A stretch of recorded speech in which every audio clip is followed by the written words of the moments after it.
আগে যেখানে উত্তরপ্রদেশে দেখুন, উত্তরপ্রদেশে যেটা পুলিশ করে ক্রিমিনাল রাজ, ক্রাইম রাজকে খতম করার জন্য এবং ক্রিমিনালদেরকে তার ক্রিমিনালিজমকে শেষ করার জন্য। আর এখানে যেটা হয়েছে সেটা হচ্ছে যে অবৈধ বন্দুকটা একজন প্রিজনারের কাছে পৌঁছে দিয়েছে যারা, তার একমাত্র উইটনেস যাকে 5 দিন রিমান্ডে রাখলে জানা যেত যে এই আগ্নেয় অস্ত্রটা তৃণমূলের কে সাপ্লাই করলো, সেই জন্য উইটনেস কাম অ্যাকিউজড, যাতে এইখানেই ম্যাটারটা ক্লোজ হয়ে যায়, তাই এই খুনটা করা হয়েছে। এটা তো এনকাউন্টার নয়, খুন। নওশাদ সিদ্দিকী বলছে বলির বকরা করা হচ্ছে ইয়েকে, সঞ্জয় রায়কে, দুজন জামিন পেয়ে গেল না, না, এবং সেখানে ডিলে হচ্ছে, কেন্দ্র রাজ্য যোগসাজশে তদন্ত একটু ধীর গতিতে চলছে। নিয়ে প্রশ্ন করব না, আমি বলবো না। আমরা এটা নিয়ে আমাদের পশ্চিমবঙ্গের সকলের স্ট্যান্ড। দেখুন, এটা অভয়া ইস্যু, রাজনীতির ঊর্ধ্বে। এটা একটা সামাজিক ব্যাধি এবং মর্মান্তিক, এবং এখানে যে কোনো রাজনৈতিক দল বা যে কোনো প্রফেশনের লোক তার বাড়িতে কিন্তু শুধু তাদের মানসিকতা না, বাড়ির মধ্যেও নাড়া পড়েছে। আপনাদের নিজেদের বাড়িতেও এটা, কত সাধারণ মানুষ, লক্ষ লক্ষ লোক নেমেছে, কোনো রাজনৈতিক দলকে তো নামায়নি। তো এটা খুব মর্মান্তিক ইস্যু, এবং এক্ষেত্রে খুব পরিষ্কার আমার অন্তত স্ট্যান্ড।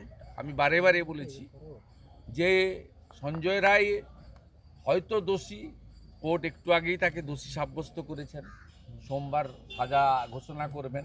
ক্যাপিটাল পানিশমেন্টই হয় এসব সাজাতে, ভারতীয় ন্যায় সংহিতাতে। কিন্তু আমার যে দুটো টেকনিক্যাল ইস্যু ডাক্তাররা এবং ওনার আমাদের ডাক্তার বোনের কলিগরা তুলেছেন, বা সিনিয়র ডক্টররা, এক্সপার্টরা তুলেছেন, এটা কিন্তু বিচারটাকে কমপ্লিট করতে হবে।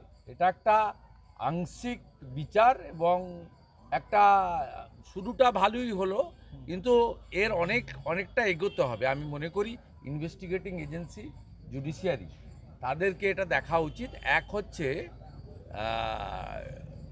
যে আপনার ডিএনএ রিপোর্ট এসছে, তাতে বলা হয়েছে মিশ্র রিপোর্ট। মিন্স এটা একজনের দ্বারা হয়নি, এটা বহুজনের দ্বারা হয়েছে, যে 2 হতে পারে, 4 হতে পারে।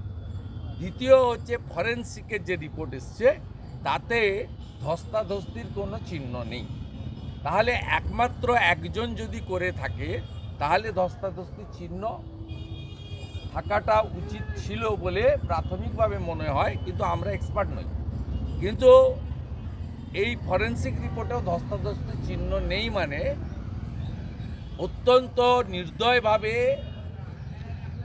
অবর্ণনীয় যন্ত্রণা দিয়ে বহু সংখ্যক ব্যক্তির উপস্থিতিতে, বা তাদের এই যে জানোয়ারকেও লজ্জা দেওয়া যায় যে কায়দায় তারা এটা করেছে, তাতে তাকে রেপ এবং খুন করা হয়েছে।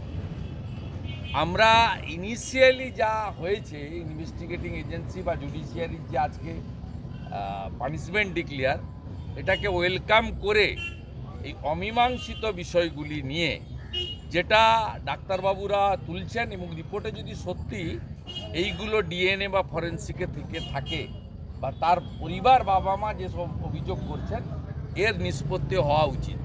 আমরা আজকে আরও খুশি হতাম যদি সন্দীপ ঘোষ এবং বিনীত গোয়েলকে অ্যাকিউজড ঘোষণা করতেন হাইকোর্ট।